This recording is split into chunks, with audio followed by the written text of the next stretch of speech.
Some time ago, Steam rolled out a new discovery tool in the store called the Interactive Recommender that allows you to filter not only by tags, but it also has a slider that goes from popular to niche and one that goes from older to newer. So that's very cool. But tags themselves haven't been around forever either. For a long time, all you had to filter games was genres. And I use that term loosely in this case because those genres were the most basic, least descriptive stuff, like action and adventure. So that's most games, really. And then you had strategy and puzzle, and that was the rest. Now, tags I find much more useful, particularly because games can have lots of tags.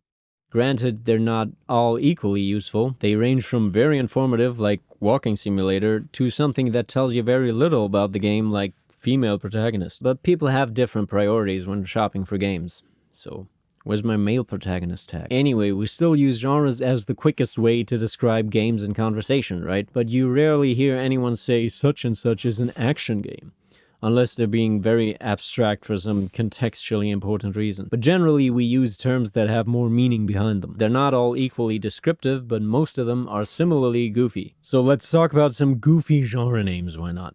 That's the video now. Counting down the 7 goofiest genre names. So, roguelike, as in like Rogue, which is an actual game from the Upper Paleolithic period, I believe. Nobody alive today has played it, and yet it gave us one of the now most prolific terms to describe games, in the indie game space anyway. If you're being strict about its use, it means bird's eye view perspective, randomly generated environments, and a type of turn-based system where all the enemies make a move the moment your character makes a move. In common parlance, it has come to mean just randomly generated environments, or just randomized elements that facilitate replayability or something. People also use the term roguelite to appease pedants, I guess. As goofy as the term roguelike is, though, it does tell you a lot about what it's like to play a given game. Even if the gameplay can differ enormously between roguelikes, you will still get a sense of the way the game is structured, which will give you a sense of the level of investment you will have to muster to get into it, be it time investment or intellectual investment. And by intellectual investment, I mean having to get into the headspace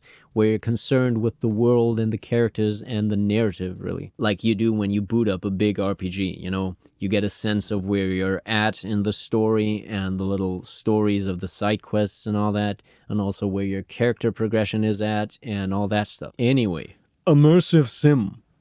It means stealth FPS, really. The term was coined by some games journalist, I believe. I guess the argument is that those games simulate the game world so as to make it believable to be a real place, independent of the player running around in it. But then that's a necessity to make the stealthy gameplay work. When the enemies aren't aware of you, they need to have something else they can be doing, right? And immersive sim just sounds a little highfalutin if you ask me. You could say, well, it's stealth, but not necessarily an FPS because it doesn't have to involve shooting. Like, alright, let's call it a first-person stealth game. Or if you're strict about the perspective, say it's a real-time stealth game. But if you want to include, like, turn-based stealth games, I mean, at this point, you're watering down the term immersive sim to a point where you're just confusing people, right? And the term itself isn't very descriptive either. To the uninitiated, it could describe almost any game, really. Not too big a fan of the term immersive sim.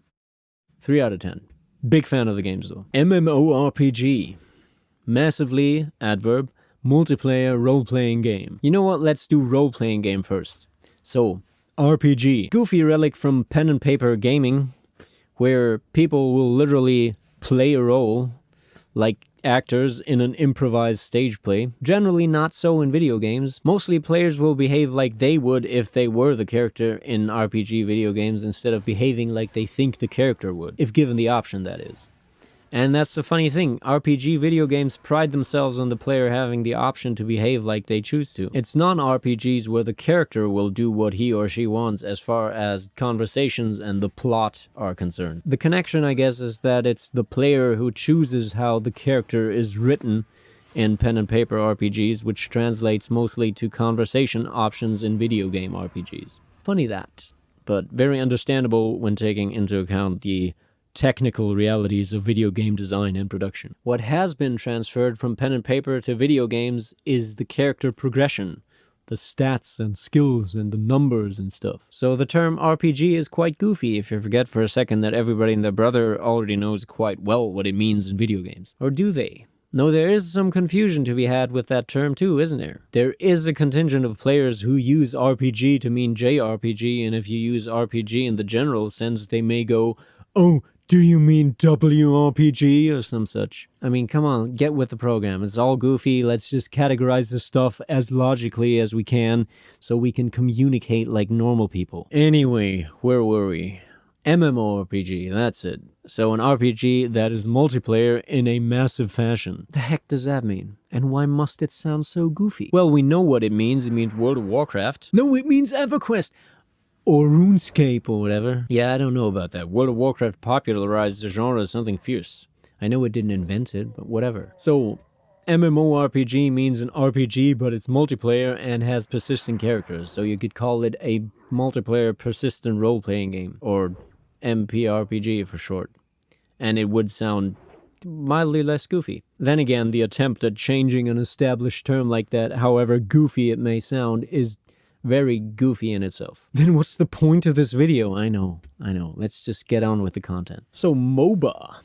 It's a very goofy name for Dota likes, which, granted, is also goofy, what with it being an acronym for the name of a custom map for Warcraft 3. From what I understand, MOBA was made up by Riot Games, who made League of Legends, probably the most successful Dota-like. I guess they didn't want their flagship game to be known by a competitor's name, seeing as Dota 2 exists as well as a standalone title. Multiplayer Online Battle Arena, it stands for.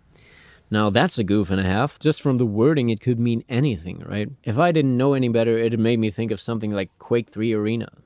Probably on account of the word arena being in there. But also when I think of an arena, I don't think of a top-down map with 3 lanes and a bunch of creeps on it. I guess the rest of it makes sense, but really, online is redundant nowadays if you've already got multiplayer in there. Personally, I'd prefer a term like Heroes Only No Base Building Warcraft 3. Let's go with that. So, Metroidvania, as in Metroid and or Castlevania-like. Unlike Rogue, those series are still going at least, right? Really, you could call those open world 2D platformers or something. Or non-linear 2D platformers, right? The defining features being levels being segmented and arranged on a tiled map and a bunch of backtracking around the place. It's just a little weird to me how something seemingly so basic is tied to those franchises in common parlance.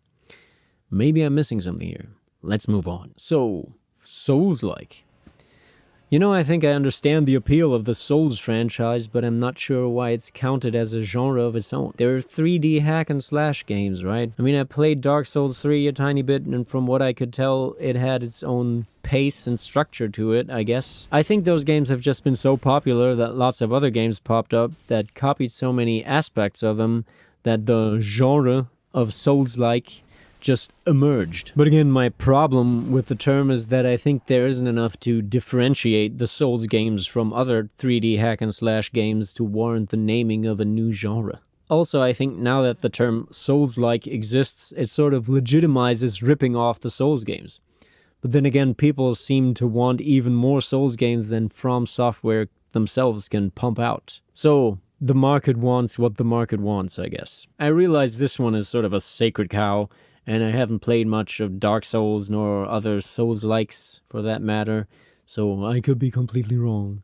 Anyway, what else? 4X. Do people use that anymore? Explore, expand, exploit, exterminate.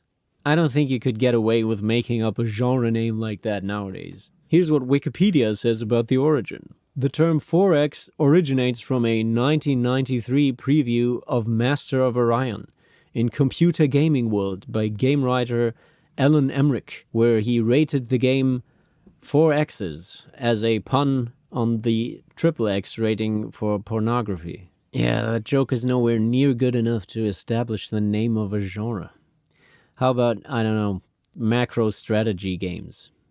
There you go. Alright, that's enough of that. Now for a discussion on genres in general. So genres are rarely defined along the same criteria, right? For one thing, there are differences in the way they're named, like roguelike, Souls-like, Metroidvania get their names from other games.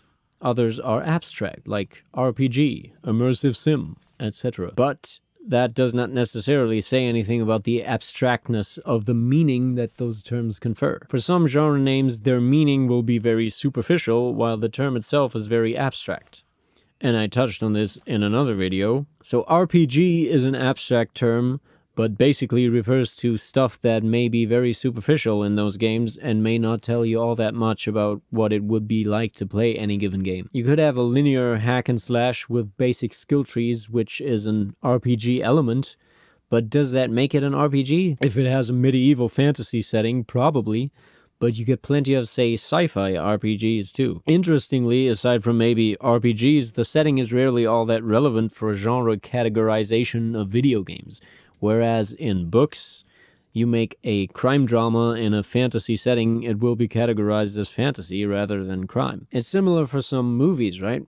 I don't know. Anyway, with video games, we tend to describe mechanics, but those could be defining to the overall experience, or in some cases, they could amount to just flavor. I guess that's what I'm talking about. When thinking about genres, one should think about the game experience they define, the headspace you're in when playing them, the intellectual investment, the emotional investment, and the session time, which is tied to that stuff. Things like the feeling of working toward a bigger goal that spurs you on, like when you're building a civilization in Civilization. You know how in those games you get that just one more turn thing? You always have a hierarchy of milestones to reach, like finishing this or that building or research or founding the next city. But then you also get that feeling with character progression in RPGs, right? But that doesn't make Civilization an RPG. Weird stuff. But those similarities at that level are something to keep in mind when designing new games. Here's the thing, I think that thinking in genres may be a hindrance in your creative endeavors.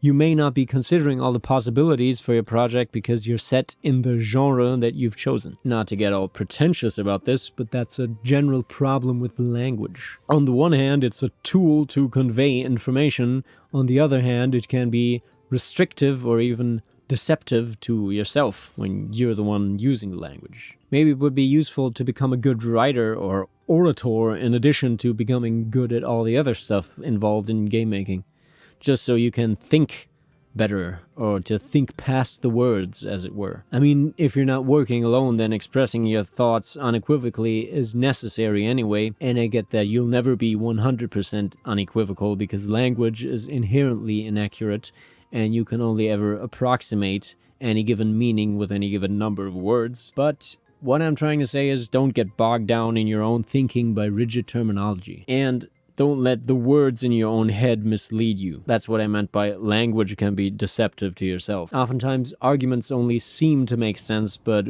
when you think them through, you may realize you've duped yourself with flowery language. Like, say you set out to make a Souls-like, so you put in all the elements you've identified in Dark Souls that make it special, and now you add your own twists because you're a creative developer, and at some point you may add something that clashes with the Souls-like elements in whatever big or small way, but you're still trying to mush everything together because you're making a Souls-like, right? I mean, that's a conceivable situation for an indie developer to be in, not dragging on Souls-likes. So maybe genres can be a double-edged sword. On the one hand, a narrow definition will be the most concise way of telling someone what a game is like. On the other hand, the narrower the definition, the less original that game can be. I'm noticing this harkens back to a video I did about originality, where I made a similar point about copying other games, which becomes the same point when the genre definition you're working with gets so narrow that it can only mean copying another game. So genre names can range from barely useful to very informative, but ultimately they're all clunky when describing original artwork. Then again, they're essential as shorthand descriptions, but those descriptions can only be 100% descriptive if they're literally the name of the game they're describing. So they're inherently inaccurate,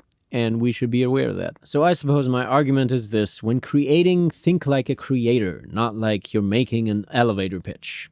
Think as abstractly as you can so that you can create maximally original stuff or something. Now for a counter argument, why not?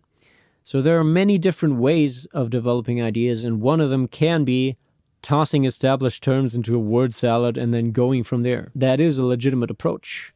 I think you should just be aware that that's a starting point and your project can shed that cocoon at some point. This may not be a problem for everyone, or maybe anyone at all. when you think about it though, how relevant are genres really nowadays? When you find out about a new game, you can usually see gameplay footage right away, which will usually give you a good idea of what it would be like to play that game. So there's no need for somebody else to summarize the experience for you in some cryptic phrase. And in cases where you do need some words to describe the experience, you now have tags, which may even be arranged by relevance depending on the platform. And you do get abstract ones like deep, which touches on the sort of non-genre specific aspects of the game. And here's a side note on gameplay footage. A lot of big-name titles have pre-rendered cutscenes for trailers, right? And the best argument I can see in favor of that is that a trailer like that could make you feel like you would feel playing the game. You could say it's supposed to summarize the whole experience in feels. That is, if it's a good trailer. And the publisher can commission such a trailer well before the game is ready for final gameplay footage to be recorded. You could say that a lot of big games provide experiences that are so expansive that a 1-minute compilation of gameplay scenes would not accurately convey the totality of the game experience. But a pre-rendered cutscene might summarize the emotional journey you would go through when playing the entire game, or something. But I do get annoyed when there's literally no hint at the actual gameplay on the store page. Many AAA games only have so-called bullshots in addition to their pre-rendered trailer, and before release there are no user tags, I don't think. And the description is all story, so there are cases where the genre is impossible to ascertain from the store page. Anyway, do you think a video on store pages would be interesting? I'm not sure. So, genres, video games are such a vast and varied and innovative medium that I don't think genres or even tags can ultimately keep up. In that there's always a noticeable gulf between what the words suggest and what the game actually is like. And that's cool. I mean, it's cool that there's vastness and variety and innovation, and you know what I mean. I just hope players will retain their curiosity in the future and continue to try new stuff that's not completely derivative, But you can tell people what to want, and I'm not advocating for that. That's nonsense marketing. It is a real trend in modern marketing, but it is nonsense. Now, as a developer, you could have something familiar to the player in your game as a hook, right? That could be a setting, a mechanic, or a genre, and then you could reel them in and give them something new. But is that worth compromising your creative vision for? Would that compromise your creative vision? Or could you yourself use the familiar hook as a starting point for your concept? Those questions you shall have to answer yourself on your own personal game development journey or whatever. Hey, here's an ad for an action game I made. Slasher's Keep is a first-person roguelike with a focus on melee combat and loot. It has randomly generated dungeons with orcs, mole rats, and other monsters to fight, lots of loot to find, and a drag-and-drop weapon crafting system. I made it all by my lonesome, and it's available for PC on Steam.